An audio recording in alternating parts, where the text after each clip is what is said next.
안녕하세요. WMH 채널입니다. 한국 전쟁의 포성이 멈춘 지 불과 5년 뒤 국내 산업계에 낭보가 들려왔습니다. 58년에 최초의 국산 엔진이 생산된 것입니다. 주인공은 훗날 두산인프라코어로 간판을 바꾼 대우중공업의 전신인 조선기계제작소였습니다. 완성품은 25에서 100마력급 선박용 디젤 내연기관이었습니다. 일본의 수탈로 산업기술을 축적할 기회를 갖지 못했던 대한민국이 해방 10년 만에 첨단 산업 국가로의 도약 가능성을 엿본 것입니다. 1985년에는 대우중공업이 차량용 디젤 엔진 기술을 완전 자립시켰습니다. 순수 국내 기술로 탄생한 자동차 엔진 스톰이 그 주인공입니다. 대우중공업을 인수한 두산인프라코어는 독자 개발 엔진 G2 등을 통해 지금 전 세계 건설기계 및 농기계 엔진 분야의 강자로 도약 중입니다. 첫 국산 엔진이 나온 지 62년 만에 대한민국은 엔진 주권 완성을 목전에 두고 있습니다. 내연기관의 5대 주력 분야 중 차량용 엔진과 건설기계 엔진, 선박용 엔진 등 3대 부문 기술을 국산화시켰습니다. 엔진 분야의 최고봉으로 꼽히는 발전용 터빈 엔진과 항공기용 엔진 중 발전용 터빈 엔진도 지난해에 국산화되었습니다. 1860년 유럽에서 내연기관이 처음 탄생한 후 서구 사회가 약 160년간 다듬어온 엔진 산업을 한국은 약 반세기 만에 상당 부분을 이룩한 것입니다. 전기 및 수소에너지 시대로의 동력혁명이 가속화되고 있지만 배터리는 아직 기술적 한계를 풀어야 하는 숙제를 안고 있고 내연기관 기술은 진보하고 있어 근미래에도 계속 투트랙으로 내연기관 기술에 투자해야 한다는 것이 전문가들의 시각입니다. 엔진 개발의 백미는 가장 대중적인 차량 심장인 가솔린 내연기관입니다. 우리나라에서는 1983년이 차량용 가솔린 엔진 기술 자립 추진의 원년입니다. 당시 미국 주도의 보호무역주의가 본격화된 가운데 고 정주영 현대그룹 회장이 결단을 내려 엔진 독자 개발을 지시했습니다. 이듬해 용인에 설립된 파워트레인 센터가 그 산실 역할을 맡았습니다. 현대차의 엔진 기술과 제품을 공급해온 일본 미쓰비시 측은 로열티를 절반 수준으로 할인해 줄 테니 엔진 개발을 접으라고 회유하고 나섰습니다. 그러나 정주영 회장은 흔들리지 않고 기술 독립을 시도했습니다. 이후 7년간 총 500억 원가량이 투자됐고 1991년에 배기량 1.5리터급 알파 엔진이 탄생했습니다. 2004년에는 자동차 엔진 만년 수입국에서 수출국으로 전환되었습니다. 최대 배기량 2.4리터급 세타 엔진이 완성되어 미쓰비시와 크라이슬러의 로열티를 받고 수출되었습니다. 세타 엔진은 수출 실적이 2천만 대를 돌파할 정도로 해외 시장에서 인정받았습니다. 세타 엔진이 태어난 해의 현대차는 최초의 대형 승용차용 가솔린 엔진도 완성되었습니다. 6기통의 3.3에서 3.8리터급 람다 엔진인데 완성된 다음 해인 2005년부터 준대형 그랜저 TG와 대형 승용차 에쿠스에 탑재되었습니다. 2008년에는 8기통 4.6에서 5.0리터급 타우 엔진이 탄생해 이후로 현대차 플래그십 승용차의 심장 역할을 하고 있습니다.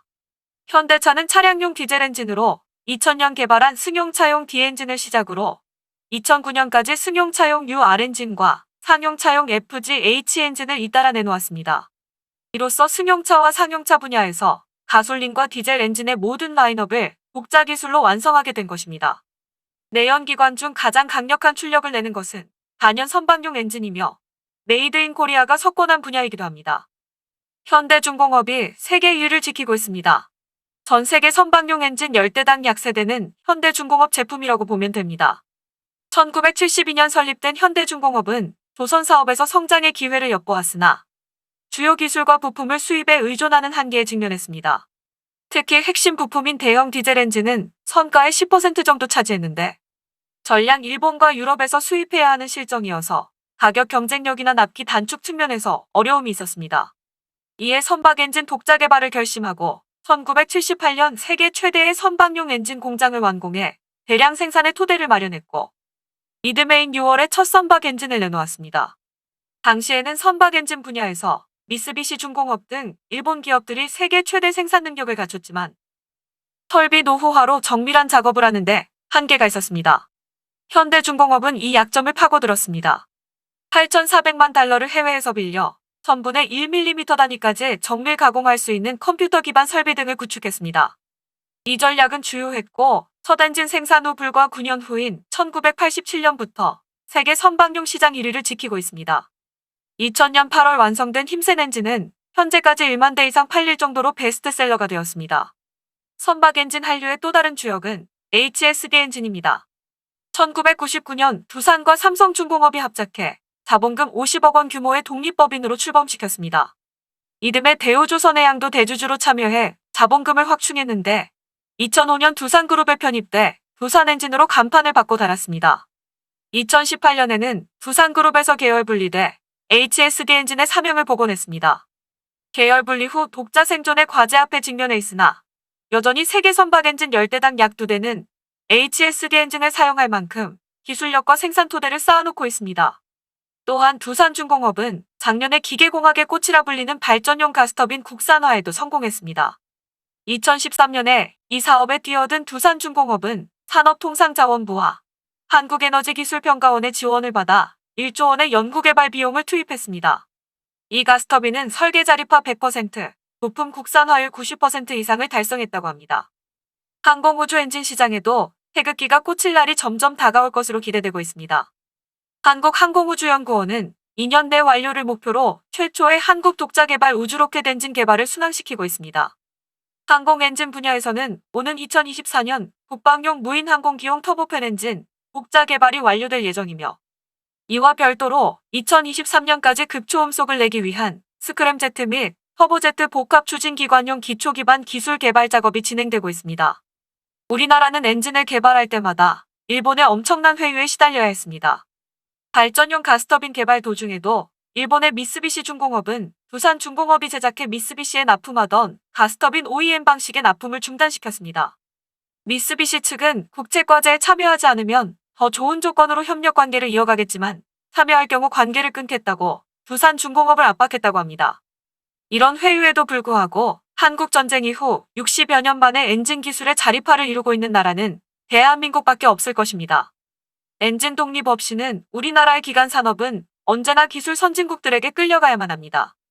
이런 기술 종속의 고리를 끊고자 수십 년간 노력해왔고 이제 그 빛을 서서히 보고 있습니다. 이제 남은 분야는 항공기 엔진 분야입니다.